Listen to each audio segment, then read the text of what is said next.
Good afternoon. Welcome to another episode of the Word With Zay podcast. I am your host, Zaylen Harrell. Welcome to episode 17, WrestleMania edition. As you guys that are WWE fans or watchers, that I'm sure you know that this past weekend we had WrestleMania 41. It was on Saturday night and it was Sunday night, and I'm going to go through this really, really quickly because we have a lot to discuss today. Yes, we're going to discuss WrestleMania, but I couldn't leave out Monday Night Raw from this past Monday because it was just too good. Oh, it was just too good not to talk about. So just really quickly, just to go through the match cards from this weekend's pay-per-view for WrestleMania 41. We had Jey Uso versus Gunther. The main event: Jey Uso versus the ring general Gunther for the World Heavyweight Championship. We then had Jade Cargill versus Naomi. And let me just say, these ladies made history because they are the first women to go one on one in a non-title match at a WrestleMania. So they are the first women to do a non-title match in WrestleMania history. So these ladies made history. We then had Tiffany Stratton versus Charlotte Flair for the women's championship. We then had El Grande Americano, and he went up against Rey Fenix because Rey Mysterio had an injury before WrestleMania, so they had to take him off of the card. So we didn't get a chance to see the greatest luchador wrestler of all time, Rey Mysterio. We had to get Rey Fenix, and he's very good as well. He's new, but he is very good.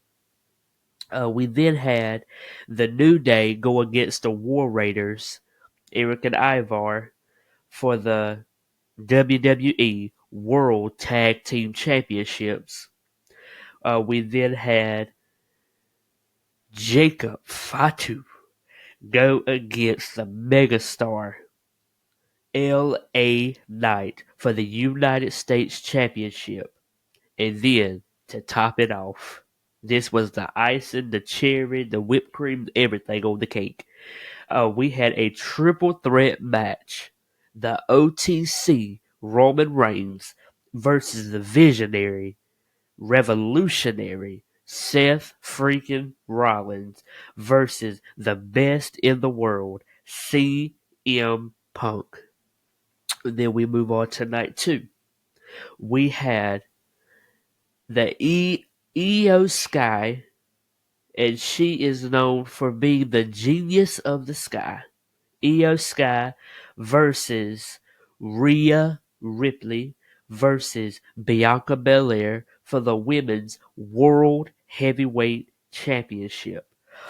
We then seen Damian Priest versus Drew McIntyre in a Sin City street fight. For those of you that don't know what Sin City is, that's Las Vegas.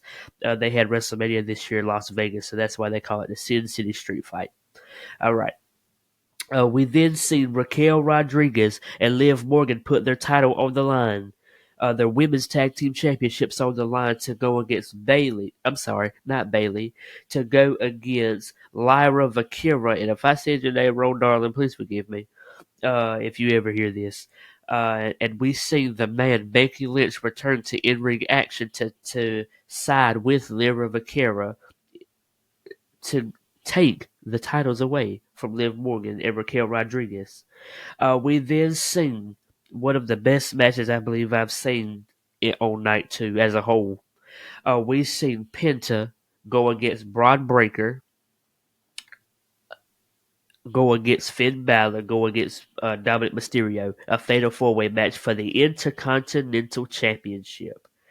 We then seen the Maverick Logan Paul versus the phenomenal one AJ Styles, and then the main event that we gonna get to that because I got some things to get off my chest concerning this main event and much more. We seen John Cena versus the American Nightmare Cody Rhodes for the undisputed WWE Championship. Whenever I say after the bell rung, I was angry at that main event. And I'm gonna get to the other matches, but I got to get this off my chest really quick. When it comes to the main event, it was trash. There was no memorable moments.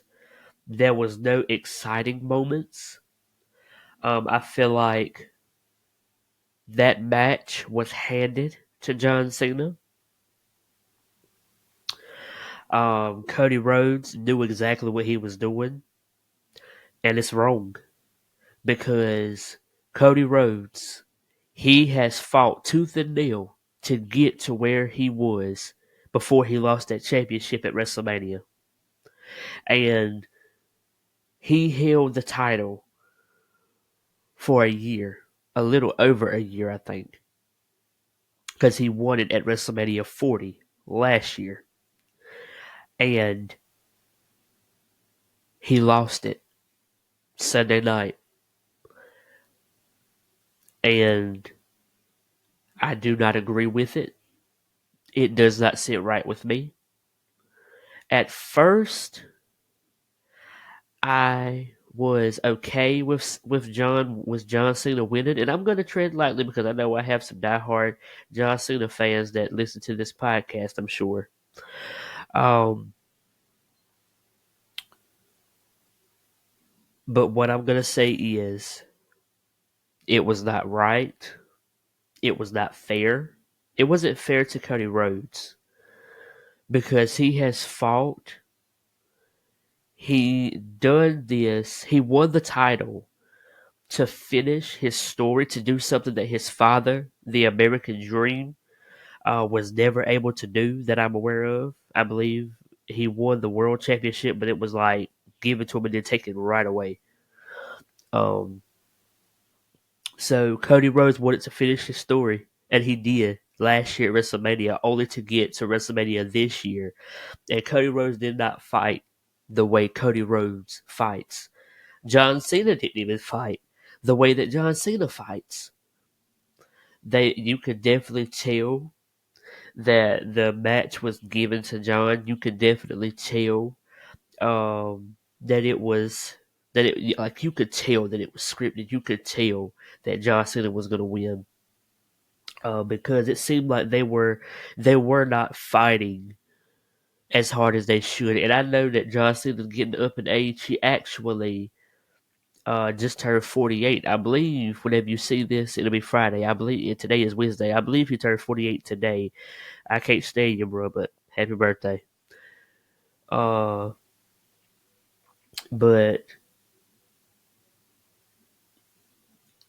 even though he's getting older, John Cena can still move harder than what he was. He can still move quicker than what he was at WrestleMania in that match, I'm sure. And I do believe that this is not the end for Cody Rhodes. I don't see I don't see or I don't think of anything that could come up for him yet, but I do believe this is not the end for him. I do believe this is not the end of his WWE run. Even though he lost the title, he still has more titles he can go after. But like I say, I do not agree with the end result to that match. I do not agree with John Cena winning. Of course, I know it was better for business to put the 17th world title on him to break Ric Flair's record, but at the same time, guys, come on. Y'all could have put on a better performance than that, and not just John Cena, but Cody Rhodes too. Cody knows, Cody knows that he can do better than what he did at WrestleMania. He knows that he's more quicker on his feet than what he was at WrestleMania. And that is why I say I feel like that match was given to John Cena. But and we're gonna come back to that, but let's go back a little bit. like I say, I moved through this kind of quickly because I want to talk about WrestleMania night 1, 2, and Monday Night Raw from this past Monday night. But the very first match of the night, on night 1, we seen Jey Uso versus Gunther for the world title.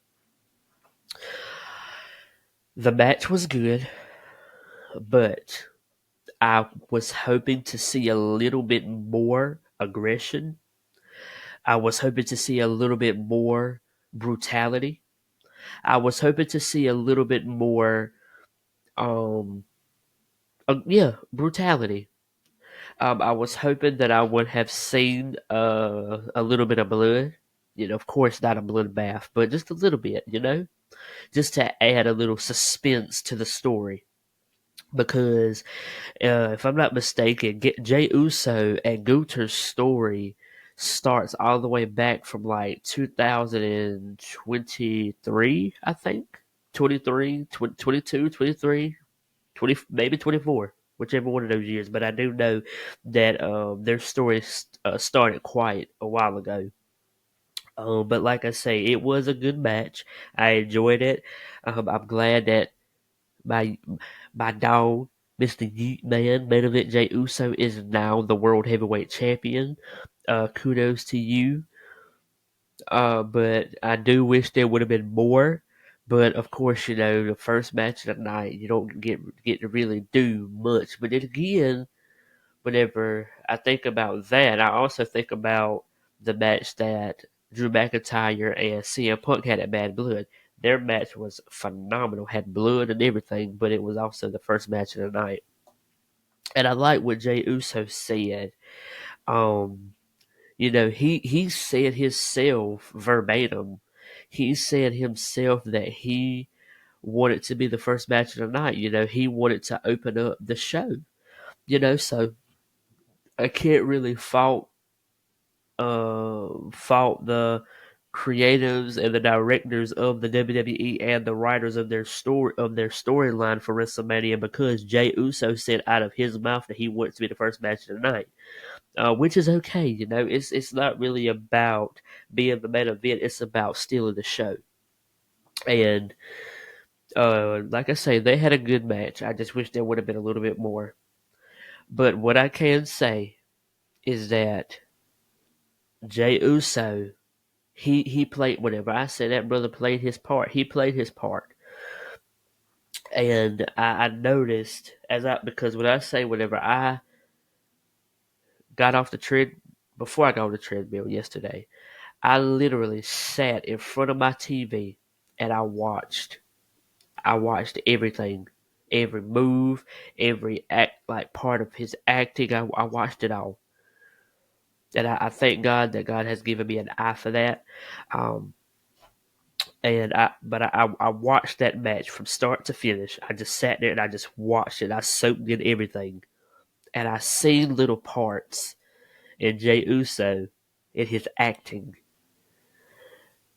and I noticed how it was almost like a psychotic side of him that came out, because at the very beginning of the match, whenever the bell first rung, you see Jey Uso just sitting in the corner, rubbing his hands together, just sitting there, just rocking back and forth, rocking side to side, just staring into Gunther's soul. And you could tell that Jey Uso was just staring literally into Gunther's soul, kind of like sizing him up. And then whenever Gunther went for his chops like he does, he'll start chopping you with his backhand, with the palm of his hand. I guarantee you them chops hurt. Good God. But as Gunther was chopping him, if you paid attention, which I did, I seen Jey Uso started laughing. That dude started laughing. I said, ain't no way. And then to top it off, y'all, Jey Uso looks at Gunther and does this number here. Like, bring it on.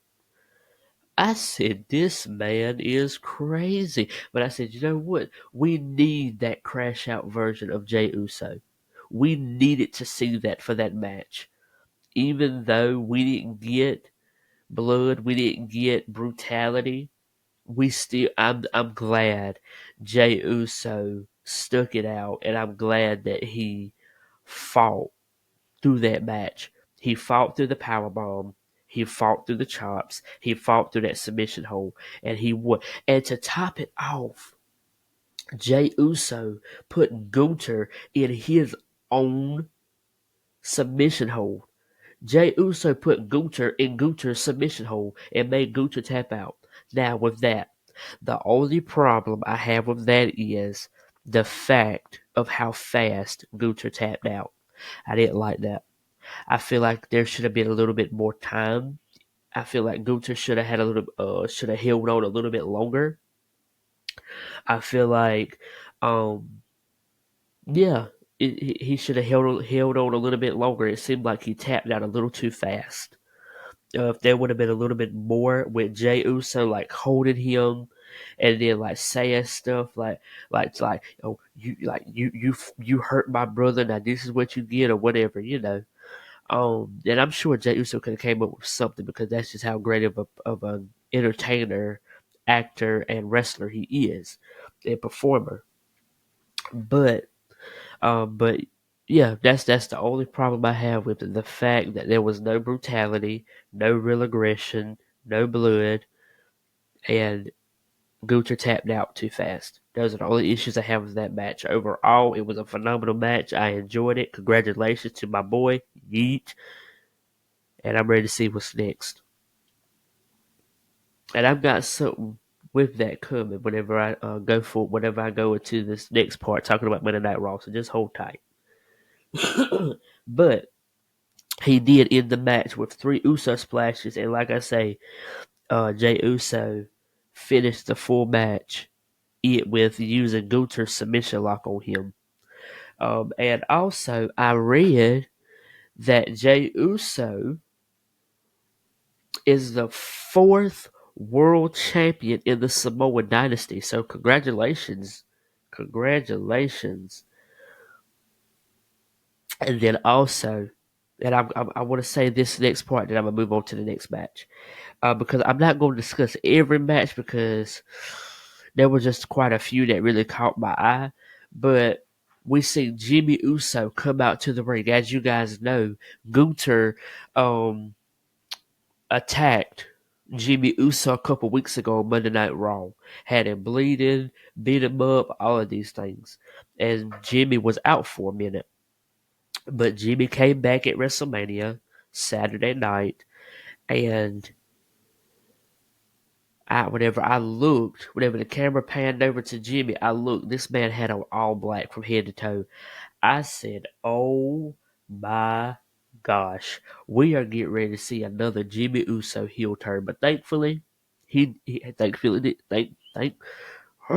thankfully it didn't happen. But if y'all remember, 2023 summer, was it 23? It might have been 20, yeah, 23, 24, whichever.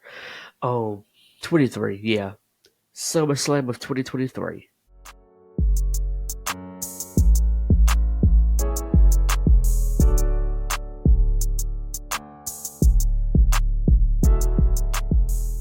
Jey Uso versus Roman Reigns.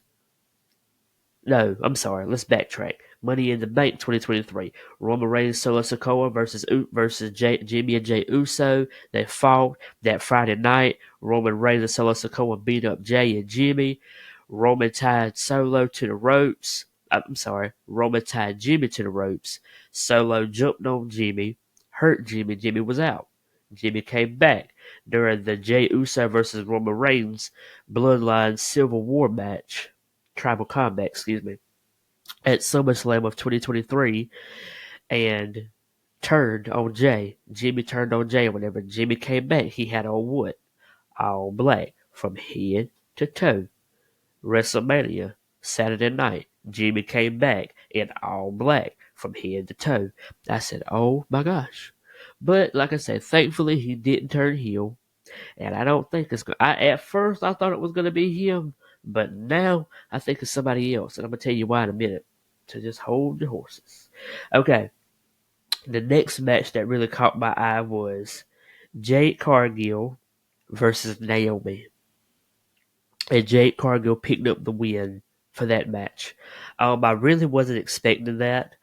I kind of was expecting Naomi to win because of her being a heel and because of her being as hot of a heel as she is in the WWE right now.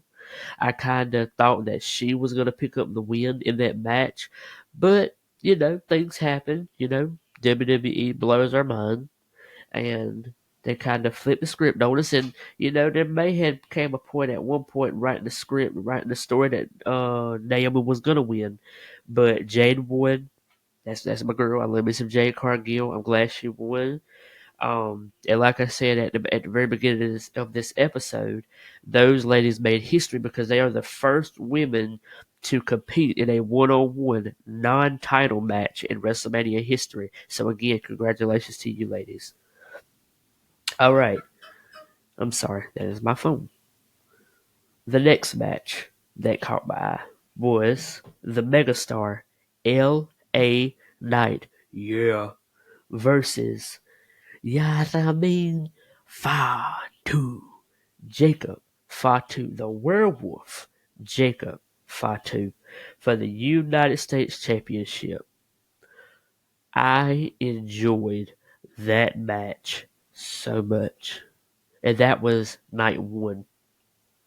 I enjoyed that match so much. I am so glad. I'm so thankful that they gave that title to Jacob. And unlike the John Cena versus Cody Rhodes match, they actually wrote it for Jacob to put up a fight. Those guys put up a fight. And I believe, and I'm going to go ahead and give credit where credit is due, I truly feel like after watching that match, LA Knight put up the best performance I believe he has ever put up in his whole WWE career. Now, granted, he is a phenomenal performer in the ring, on the mic. He is a great wrestler overall, great performer. But Saturday night, I seen the best performance in LA Knight that I've ever seen in his whole career, in his WWE career. But he came up a little short, and my dude, Jacob Fatu, picked up the win. Thank God. I'm so glad they gave him that push because I have been saying for a while they need to give Jacob Fatu a push. They need to give him a push. He needs a push. He needs it. He needs it. He needs it. And just as sure as grits is grocery, they gave that brother a push, and he is now our new United States champion. Thank God. All right. The next match, I didn't really care for it. But we had Tiffany Stratton versus Charlotte Flair for the women's title. And as I told you guys before, if you guys listen to if you guys listened to episode 10, then you heard me to discuss this match a little bit, and we'll discuss this rivalry rather. I'm just not, I'm just not feeling it. It just, I don't. I guess because I don't like the way Charlotte Flair came back at the Royal Rumble, and they gave her the Royal Rumble. They gave her this match, like with her putting in no work at all. But I do agree with them allowing Tiffany Stratton to win. I'm glad they allowed her to win because I feel like she is one of the hottest divas in WWE right now. I feel like she is the head of the divas division in the WWE, and I'm glad that they allowed her to win. I'm glad that they allowed her to get that win over and give credit where credit is due over a legend such as Charlotte Flair. And I know a lot of people, they may say that Charlotte Flair has tried to build her career off of the back of her father because of who her father is, Ric Flair. But no, give credit where credit is due. Really quick, Charlotte Flair has built her own legacy. She has not she has not ate off of nobody's table. Charlotte Flair has truly built her own table, and she has created her own legacy for herself. She's created her own story. She's created her own legacy. So I am definitely glad that they put Tiffany Stratton in the ring with someone as Charlotte Flair, and I'm glad that they allowed Tiffany Stratton to pick up the win of that match because that gave Tiffany Stratton, I believe, a great push in her career.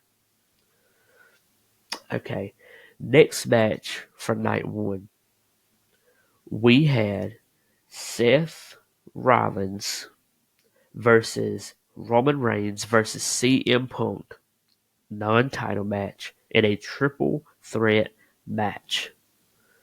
Y'all, what I say, I believe that is the best match I have seen in a long, long time. Those guys, which I really expect that from those three guys because of how great of performers they are and because of how great they are in the ring. I really expected that, and because they have chemistry. Because Seth Rollins and Roman Reigns, they were once in a group together, the Shield, and then Seth Rollins and CM Punk used to would fight each other back in the day whenever they were as the Shield, whenever Roman and Seth Rollins and Dean Ambrose, who was now John Moxley in AEW, whenever those three guys were in the Shield, Roman Reigns and CM Punk would fight each other.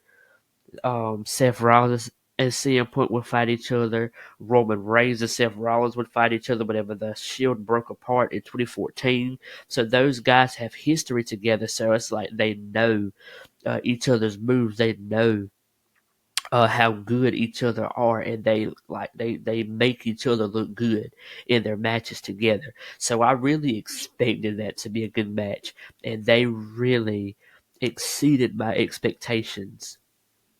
But in this match, we've seen Seth Rollins pick up the win. By something crazy happening. I'm going to get to that in a minute. But we've seen a Shield teaser. Wait, before I go to that, let me just say Seth Rollins, he had the best entrance of the night. I'm going to say that one more time. Seth Rollins had the best entrance of the night. And you know what? It really doesn't shock me. It doesn't surprise me because every year for WrestleMania, Seth Rollins always seems to have great entrances. Um, but in the beginning, whenever he came out, he had on all black and he had I think it was like a fire gun or something. I don't know. But he was like blowing the fire back and forth. The next thing you know, the whole screen goes black. And then whenever the light comes back on, he's got his arms out. Everything around him is white. It's like a bright, bright light shining down on him, and he has on all white. That was the best entrance I've ever seen. Like it was so good. But anyway, during the match, we seen a Shield teaser. um Roman Reigns and Seth Rollins. Like Seth Rollins was telling him it's time to get rid of him. They basically Seth Rollins and CM Punk has a lot of bad blood. They've been having bad blood since CM Punk left the WWE 10 years ago. And they've had a lot of animosity over the years. And now that CM Punk is back, since he returned at War Games in 2023, they've had a lot of animosity, a lot of bad blood. They've had match after match after match together, and they are still going. It's still on site every time they see each other. It never fails. But Seth Rollins has started calling CM Punk a cancer to the WWE. And during the match, you seen Seth Rollins basically telling Roman Reigns, like, look, like we used to be together. Like it's time for us to get rid of him. And Seth just kept going on and on and on and on and on. And then we see Roman Reigns. He was like he started getting like, oh, pick him up, and just started yelling and getting real like aggressive.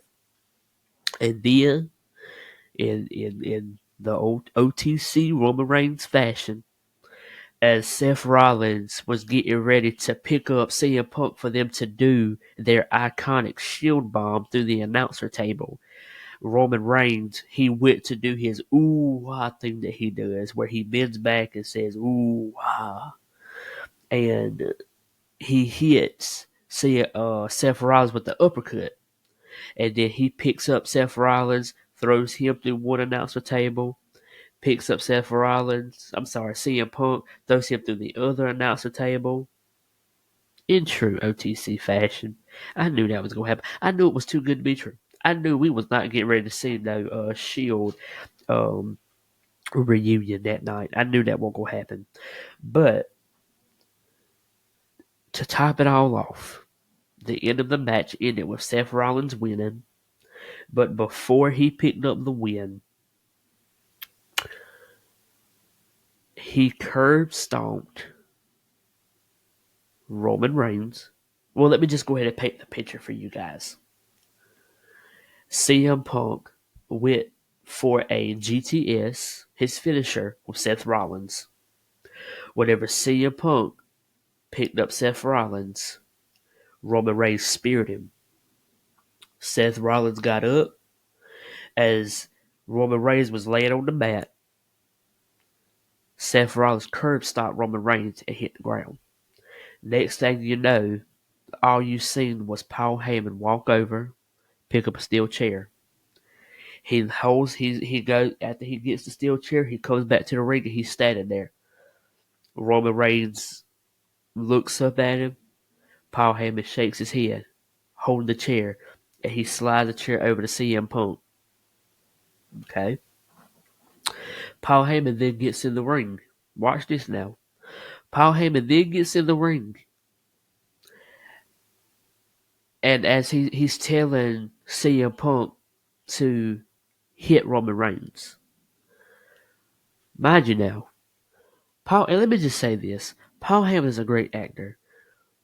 But Saturday night, bruh he just won't there. Something won't wired right Saturday night. Because it was so obvious. He goes behind CM Punk. It was more obvious with Roman Reigns. But he goes behind CM Punk. And whenever CM Punk goes to pick up the chair to get ready to hit Roman with it, Paul Heyman gets down on one knee and low blows him. Okay. Paul Heyman then picks up the chair, gets on his knees, walks on his knees, and gives the chair to Roman Reigns. Paul Heyman then looks over at the rope and sees Seth Rollins sit at the rope. And Paul Heyman says, the shield, it's the shield.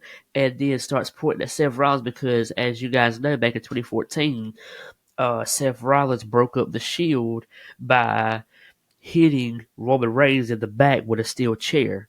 And then he beat up Dean Ambrose with a steel chair. And Seth Rollins left the Shield and joined the Authority, which back then was Triple H, Kane, and Randy Orton, and Stephanie McMahon. And so every time they see Seth Rollins and Roman Reigns see each other, there's a steel chair. They always try to hit one another in the back just to, kind of get revenge. So they're probably gonna always have a lot of tension there, in that. But Roman Reigns went to hit Seth Rollins, but before he done it, he moved Paul Heyman back, and it's so, I don't know why. God, I don't know why Paul Heyman did not play this out better, because he made it so obvious. Like there was that I thought that I was going to be shocked. I thought I was going to be surprised. But to be honest with you, I knew that it was going to happen. I knew that Paul Heyman was going to turn on CM Punk, which he did. And I knew that Paul Heyman was going to turn on Roman Reigns, which he did. As Roman Reigns moved him back, Roman Reigns got ready to lift up the chair, just as Paul Heyman did with CM Punk. Paul Heyman went down on one knee. He hit Roman Reigns with a low blow. Paul Heyman then walked over to Seth Rollins, handed him the chair. And I'm going to get back to this in a second. But I don't like the way that it played out. I feel like Paul Heyman should have acted it out better. And yes, I know he's been in the game for a long time. I know he's getting older. But still, come on, man. You didn't have to make it that obvious. And I knew what made me see that it was getting ready to happen, because whenever Roman Reigns pulled him back behind him, pulled Paul Heyman back behind him, you see Paul Heyman look down at Roman Reigns' groin from the back. And I knew what was getting ready to happen. I said, yeah, he's about to low blow him.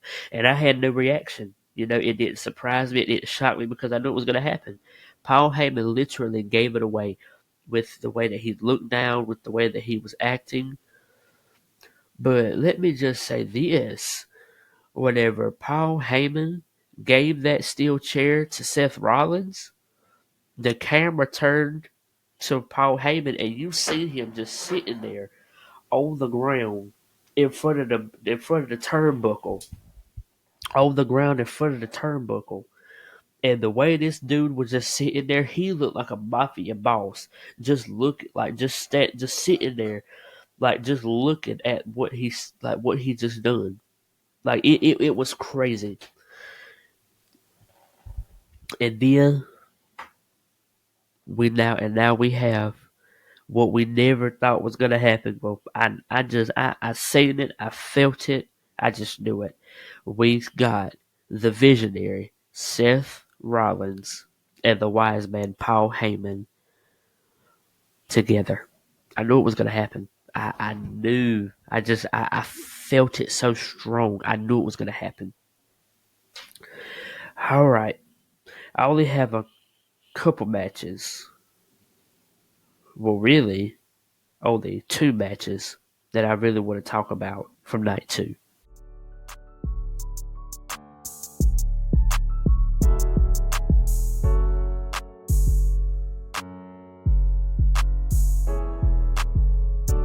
Let me just say, the first match and the main event. The first match was top tier, like chef's kiss, the best match of the night. Io Sky versus Bianca Belair versus Rhea Ripley. Those girls put on they put on a good fight. And it wasn't a long, it was not a long match, but it was just enough for you to be able to, and I'm getting goosebumps as I'm saying this. They gave you just enough of that match for you to remember that match. It was so good. But Io Sky retained, and I'm glad she did. I'm glad she did, because I feel like it is her time. And she is also, I read something and said that she is the first either Chinese or Japanese, whichever, uh, the first woman to win a world championship. So, congratulations to her. But Io Sky, the genius of the sky, was the winner of that match. She picked up that win. She had a great performance, just as Bianca Belair and Rhea Ripley did. But those girls put on the match of the night. And before I move on to this trash of a main event, before we move on to Monday Night Raw, let me just say this. I can honestly say, for a while now, the women's division has put on bangers. They have put on bangers when it comes to matches, when it comes to Money in the Bank matches, whenever it comes to Elimination Chamber matches. Those ladies, the women's division has really been putting in work. And I'm not even gonna lie. I don't really like watching the women's matches, but they're so, oh my gosh, they're so good. And then to see how that triple threat went Saturday, that match was the first match of the night, Saturday night, and it was awesome. Like oh, it was so good, and I'm so excited to see where Jacob Fatu is going to go with his new title, where Jey Uso is going to go with his new title, where Tiffany Stratton is going to go since she's retained, how Io Sky's story is going to go since she retained. Like I'm so excited. I can't wait. And I'm not even gonna go too deep into this match with John Cena and Cody Rhodes because I ain't got much more to say. But I'm just gonna say this right here, and I'm gonna move on. Travis Scott ain't have no business going to that ring, and I'm gonna leave it at that.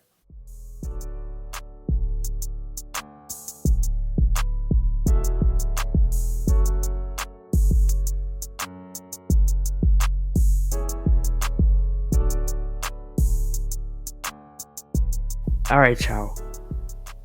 It's time for us to talk about Monday Night Raw. The Monday Night Raw after WrestleMania 41. This was not the best WrestleMania. WrestleMania 40 is way up there. Way up there. 41 is like somewhere down here. Because it was not, I don't know, it just wasn't good this year. But Triple H really done his thing Monday night with everything that took place on Monday Night Raw. He really done his thing Monday night. And he really, I told my mother, I said, Triple H really knew what he was doing. I said he knew he needed to put a smile on our face after the trash that we got at WrestleMania. He knew he needed to put a smile on our face, and he did just that. He done his job. But the first part of Monday Night Raw, we seen John Cena cut a promo. In this promo, of course, he came out as the new undisputed champion. We can't get too mad. I mean, he'll be gone soon. His last match is in December. We just have to see how this story plays out. But he cut a promo, and we seen the Apex Predator, the Viper, Randy Orton, come up behind him and hit him with an RKO. The three most deadliest letters in the WWE. And whenever he hit John Cena with an RKO, I said, oh my gosh. And see, I knew it was going to happen. I called it, y'all. I called it before WrestleMania. I said John Cena's going to win. And at Backlash on May 10th, we're going to get John Cena versus Randy Orton for the undisputed WWE Championship. We are going to see an iconic rivalry come back to life at Backlash. And I believe this is the build up with what took place Monday night with Randy Orton, RKO, and John Cena. I believe this is the build up to that match. So I'm ready to see how that's going to go from here.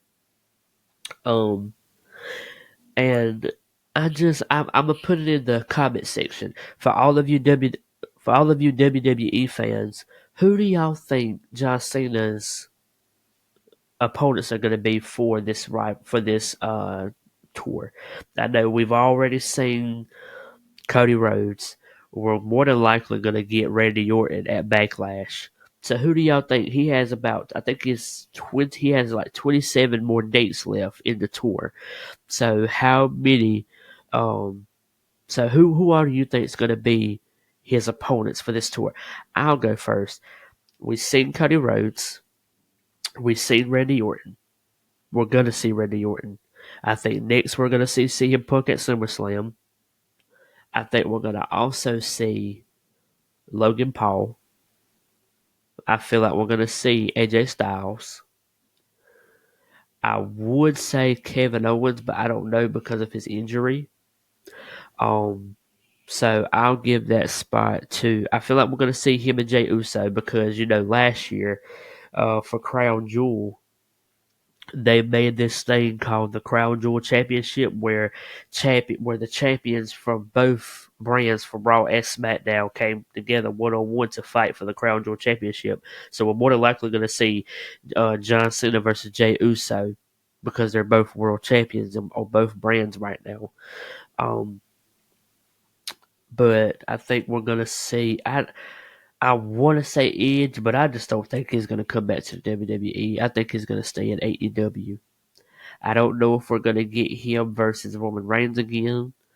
I would like to see him go against Seth Rollins again because him and Seth Rollins, they had a great match a few years ago. So I would like to see John Cena versus Seth Rollins. And that's really all the guesses that I have. I know for sure we're going to see Randy Orton, and I'm almost positive we're going to see CM Punk. Because those are John Cena's two most iconic rivalries right there. Randy Orton and CM Punk. Also, I forgot to mention this. Dominic Mysterio. He won the Intercontinental Championship in that Fatal 4-Way. And the ending of that match, whoa. And the crazy part about that whole match, I was hoping that Penta was going to win because Penta debuted in the WWE during the premiere episode of Monday Night Raw on Netflix back in January 6th. And Penta has just taken the WWE by storm. He has been phenomenal. And I was hoping they were going to give that belt to Penta. I was hoping we were going to see a one-on-one at WrestleMania, Braun Breaker versus Penta. But I must say that Fatal 4-Way, Penta versus Braun Breaker versus Finn Balor versus Dominic Mysterio, that was a really good match. And Dominic Mysterio picked up the win by pinning his partner, Finn Balor. And the pop that Dominic got, and I think it's because he turned on Finn Balor in that match. I think that's why Dominic got such a big pop the way that he did. But the pop that he got after all of this time of everybody just booing him out of the arena, like to the point to where you couldn't even hear this man talk. Like he was just getting booed. And to hear the pop from the crowd at WrestleMania, whenever he won that title, was crazy. Like it gave you goosebumps. And then Monday night, them international crowds, they come up with songs, they sing your name, they they do all that extra stuff. Like they started singing "Dirty, Dirty Dom, Dirty, Dirty Dom." I'm like, what? First you were booing the brother, now you singing his name? Come on here. That shows you just how quick and fast things can shift. Hey, glory. But yeah, like I was so shocked, but I gotta admit, I'm proud of him. I'm proud of Dominic. He is definitely paving his own way. I can honestly say he is not building a career off of the back of his father, Rey Mysterio. He is on his own path, making his own way. He is his own man, and I'm proud of him. But we also say something wild on Monday Night Raw. Penta didn't win. Him and Dominic and Penta went one-on-one on Monday Night Raw for the Intercontinental Championship. One night after Dominic winning, he had to put it on the line against Penta. I hate Penta didn't win, but I also understand because I don't agree. If they would have taken that title away from Dominic that quickly, I wouldn't have been happy about it because I feel like Dominic he needs to have some time with that title. He needs to have some time to grow and to mature as a champion. So I think that it's a good that they went a good route without allowing him to win, without allowing Penta to win at the moment because I do think Dominic needs that title for a little bit, at least until SummerSlam. We see the heel turn. No, I'm sorry. I'm jumping from left to right. Let me back up a little bit. Jey Uso had a World Championship celebration Monday night on Raw. Sami Zayn returned. And I got just a few more things and I'm going to get you guys out of here. Sami Zayn returned. And if y'all could see the way Sami Zayn was standing in that ring staring at Jey Uso before Jimmy's music hit, you would have thought that Sami was getting ready to turn on Jey. And I promise y'all, I thought that we would get ready to see a heel turn by Sami Zayn right then and there. And it didn't happen then, but we're going to get it. I truly believe we're going to get Jey Uso versus Sami Zayn at Backlash on May 10th. And even if it's not at Backlash, it's probably going to be at the next pay-per-view, but we're definitely getting Jey Uso versus Sami Zayn. We're getting a Sami Zayn heel turn regardless. I truly believe that. Now, the next thing that I want to talk about, Becky Lynch and Lyra Valkyria, they put their title on the line again against Raquel Rodriguez and Liv Morgan after beating them for the titles at WrestleMania.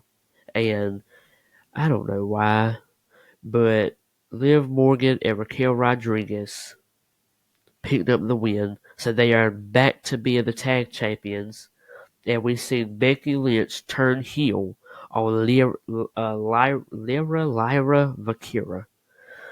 And Lyra is the women's intercontinental champion. And I think that Becky Lynch, she turned heel because we're going to see her side with her husband. I think that I think we're gonna see her side with her husband. We're gonna see her side with Paul Heyman. And now, the ending of this show. It wasn't a match, but it was so good. Seth Rollins and Paul Heyman came out. They Seth Rollins cut a promo. CM Punk came out. He started him and Seth Rollins, like I told y'all, every time you turn around, every time CM Punk and Seth Rollins see each other, it's always gonna be on sight. CM Punk comes out, him and Seth Rollins starts throwing blows at each other.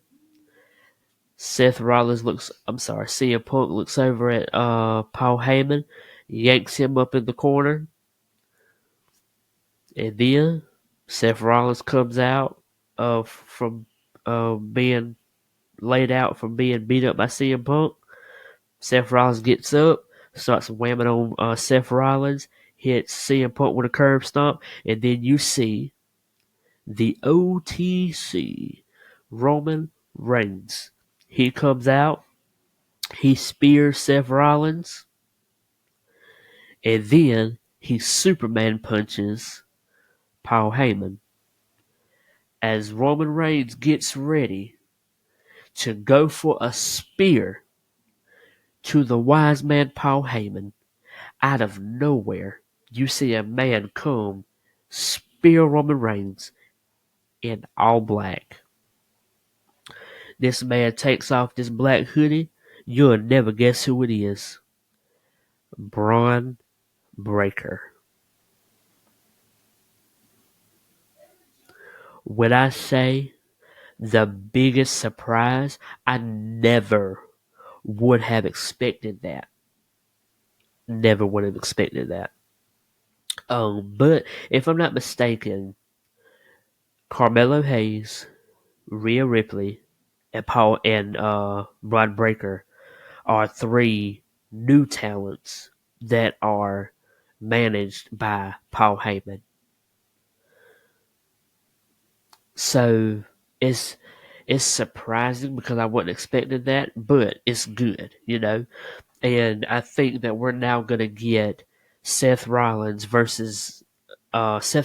Bron Breakker versus CM Punk and Roman Reigns at Backlash. That is gonna be a match to watch. And with that being said, I didn't mean to hold you guys too long, but with that being said, um, make sure that you guys continue to watch wrestling, man. Continue to watch it. It's so good. I am a huge fan. I love it. Make sure that you guys continue to watch it, and also continue to tune in weekly to the podcast. And I told you guys, if you were on my Facebook, I told y'all, get ready because I got some things to discuss. We get ready to have us a discussion. There was just no way that I could go without talking about this. Just no way. I had too much to get off my chest, and I'm glad that I have an outlet here to talk to you guys. I am so glad. But with that being said, our word of the day is from John 3:16, and it simply says, "For God so loved the world that he gave his only begotten Son, that whosoever believeth in him shall not perish, but have everlasting life." And with that being said, thank you guys so much for tuning in yet another week to the Word With Zay podcast. Continue to follow us on our social medias on YouTube a.p.inc.media, on our Instagram and our TikTok APINC media _.